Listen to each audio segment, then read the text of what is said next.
और उसके बाद जो बायोग्राफी लिटरेरी है ना, उसमें वो ये भी कहता है कि क्रिएशंस स्पेट ट्रकल्स, वो महसूस करता है कि उसकी जो कैरिस्ट बोर्डिंग स्कूल में थे वो था ना, तो उस वक्त वो ये भी महसूस करता है कि उसकी जो फीलिंग्स हैं, इमोशंस हैं, वो दब जाते हैं। ठीक है। लेकिन उसके बाद वो एक चीज़ और बयान करता है लिटरेरी बायोग्राफिया में, वो कहता है freely leave childrens not take in buildings. वो कहता है कि जो बच्चों को एक बिल्डिंग्स में कैद नहीं करना चाहिए, उनको छोड़ देना चाहिए, क्योंकि उनकी जो उनकी क्रिएशंस हैं, ठीक है, वो दब जाती हैं। ठीक है। फिर वो कहता है रियल क्रिएटिविटी एंड फ्रीडम्स। वो लिटरेरी बायोग्राफी में ये भी बयान करता है कि जो रियल क्रिएटिविटी है और रियल फ्रीडम्स है वो क्या चीज़ है। वो ये कहता है कि जब बंदा स्कूल में बैठा होता है, क्लास में स्टडी कर रहा होता है, तो वो विंडो से बाहर देखता है ना, तो स्कूल की जो दीवारें होती हैं, खिड़कियाँ होती हैं, उनके ऊपर जो बाड़ होती है, ठीक है, उन पे उनको आज़ादी और अपनी जो क्रिएशंस उनको फ़ील होती है। वो क्यों होती है कि जब बंदा क्लास रूम में बैठा होता है ना, तो सेवन्थ लेक्चर शुरू होता है या पीरियड शुरू होता है, तो बंदा लेक्चर की तरफ कम ही फीलिंग्स उसकी जाती हैं, मतलब सॉरी, उसकी सोच जाती है, उसकी ये सोच जाती है कि छुट्टी होगी, मैं घर जाऊंगा, फ्रेंड के साथ खेलूंगा, ये करूंगा, वो करूंगा। तो उसकी जो फीलिंग्स और क्रिएशंस होती है ना, वो बाहर ही मतलब घूम रही होती हैं। उसके वक्त उसको बहुत ज़्यादा इमेजिनेशंस आ रही होती हैं, उसकी क्रिएशन उसके माइंड में क्रिएट हो रही होती है ना। तो इन चीज़ों को वो बयान कर रहा है। नेक्स्ट वो है क्रिटिकल थ्योरी ऑफ लैंग्वेजेस को हम एक्सप्लेन करते हैं। ठीक है। तो इसमें वो क्या कहता है, इसमें वो कहता है कि mind is a mechanical receptor of ideas. ठीक है।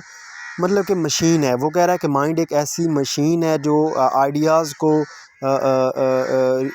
रिसीव करती है ना। ठीक है।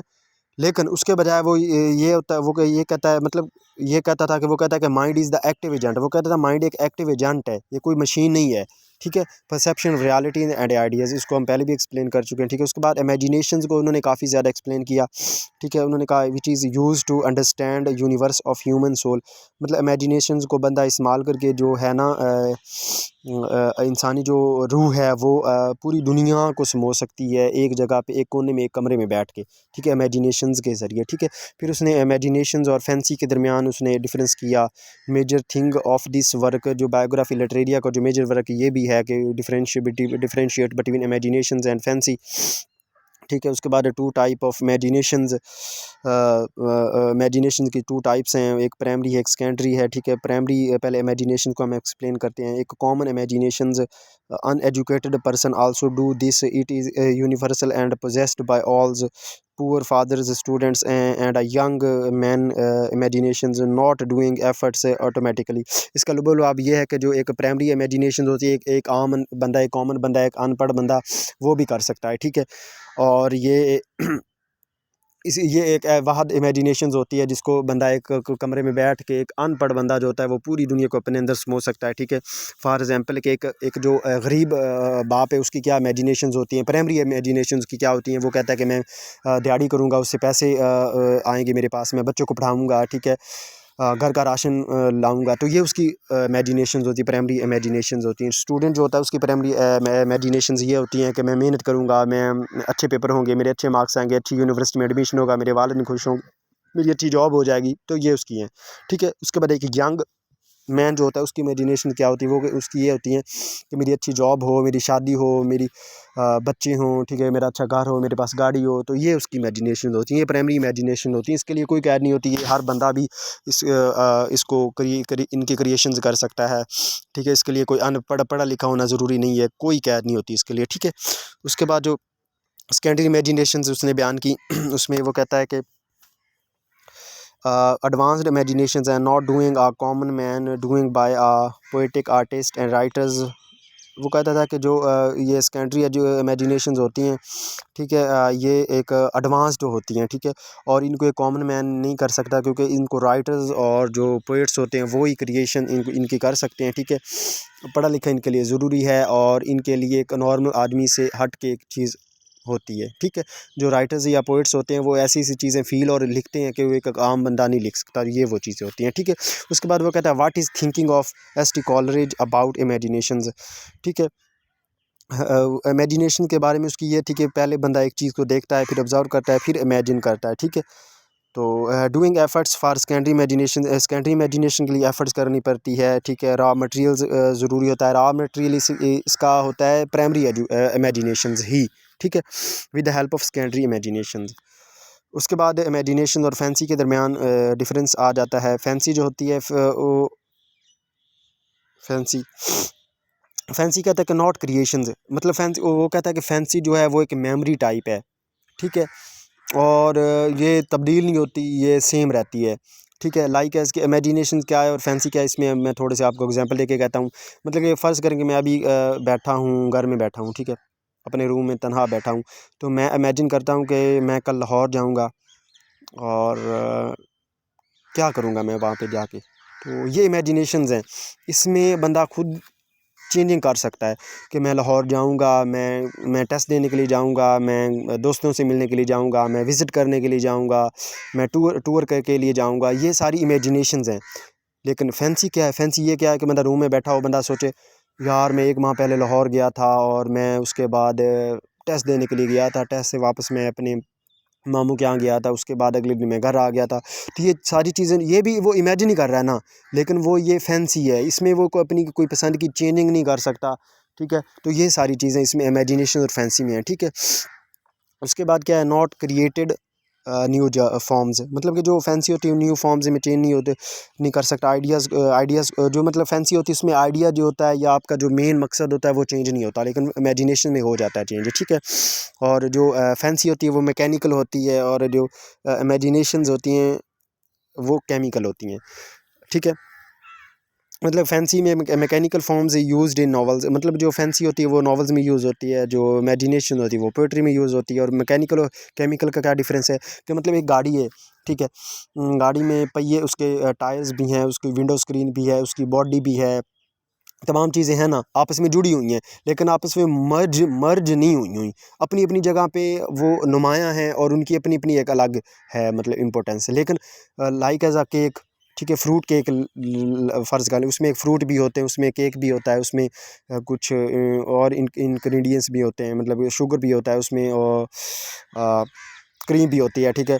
तो वो तमाम चीज़ें आपस में मर्ज हुई हुई होती हैं। तो इस तरह से ये इमेजिनेशंस हैं और वो फैंसी है, ठीक है। उसके बाद पोइट्री, मतलब विलियम वर्ड्सवर्थ के करीब जो पोइट्री की डेफिनेशन वो क्या है, वो कहता है poetry is the spontaneous overflow of powerful feelings and emotions in collected in tranquillity.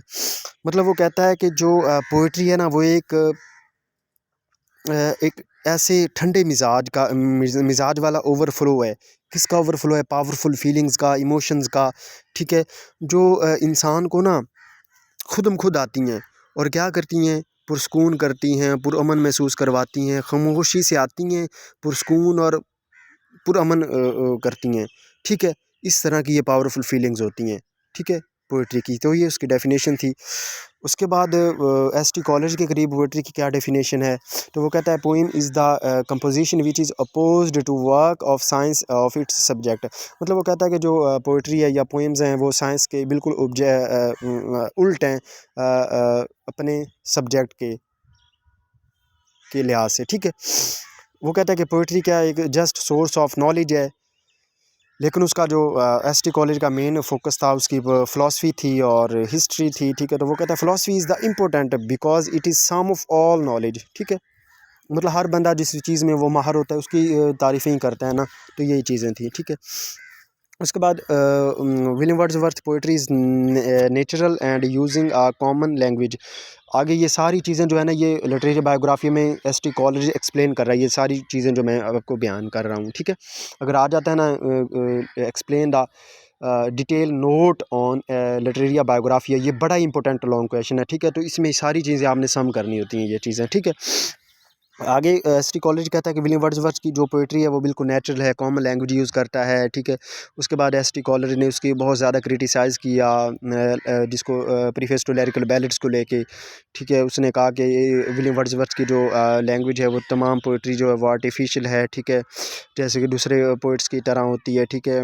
और उसके बाद at the and he rejected principle of William Wordsworth का जो प्रिंसिपल है उसको भी वो रिजेक्ट करता है। Is that language is taken from real life from writing poetry, मतलब पोइट्री को लिखने के लिए जो रियल लाइफ से लैंग्वेज लेनी चाहिए, ये उसका प्रिंसिपल था विलियम वर्ड्सवर्थ का, लेकिन वो उसको रिजेक्ट कर देता है। वो कहता है कि विलियम वर्ड्सवर्थ ने बिल्कुल भी रियल लैंग्वेज को यूज़ नहीं किया अपनी पोइट्री में, ठीक है। उसके बाद हम कमेंट्री कर लेते हैं इनके पूरे चैप्टर पे इस पे कि क्या इसमें चैप्टर में क्या क्या चीज़ें हमने बयान की हैं, क्या क्या चीज़ें हुई हैं, ठीक है।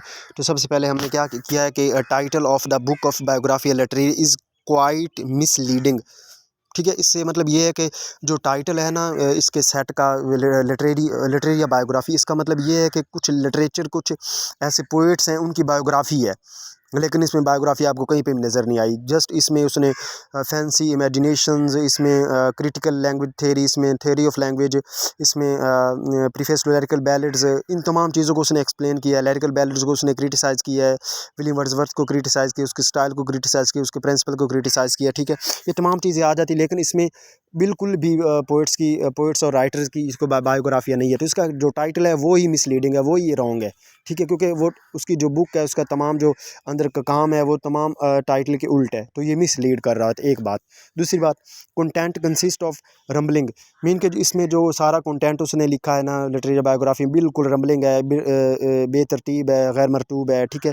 Dealing with view on philosophy and literatures, ठीक है, मतलब इसमें उसने डील्स किया लिटरेचर के साथ, फिलोसफी के साथ, ठीक है। और इसका जो बायोग्राफी लिटरेरिया का चौथा और 22वां चैप्टर है ना, उसमें उसने जो है एस.टी. कॉलरिज ने क्रिटिसाइज़ किया विलियम वर्ड्सवर्थ की लिटरेरी थ्योरी को, ठीक है, और प्रीफेस टू लिरिकल बैलेड्स को, ठीक है।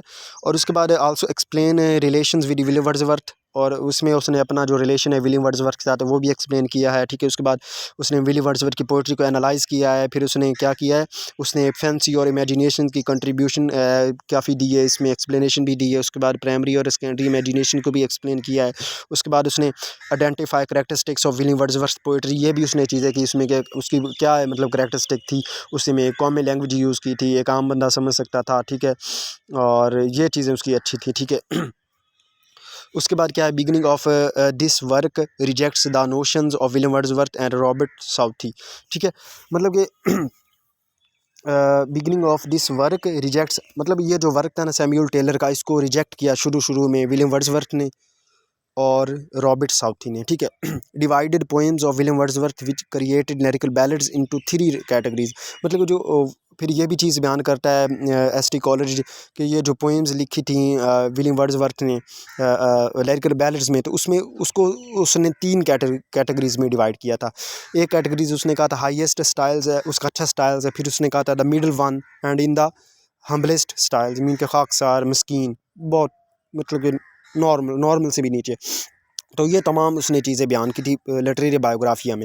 तो आई थिंक आपको क्लियर समझ आ चुकी होगी। इसके अलावा आपका कोई कमेंट हो, कोई क्वेश्चन हो, कोई क्वेरी हो, तो आप कमेंट बॉक्स में पूछ सकते हैं। मुझे व्हाट्सअप से रब्ता करके मुझसे पूछ सकते हैं, नोट्स मुझसे ले सकते हैं, और उन नोट्स का जो लिंक है वो डिस्क्रिप्शन में मैं अवेलेबल कर दूँगा, आप वहाँ से ले सकते हैं, ठीक है। तो मेरे यूट्यूब चैनल को आप सब्सक्राइब कीजिए, आप की तरफ से मुझे काफ़ी ज़्यादा मोटिवेशन और इंस्पायरेशंस मिलेंगी, और ज़्यादा मैं मज़ीद वीडियोज़ बनाऊँगा इंशाल्लाह। तो मुझे इजाज़त, अल्लाह हाफ़िज़।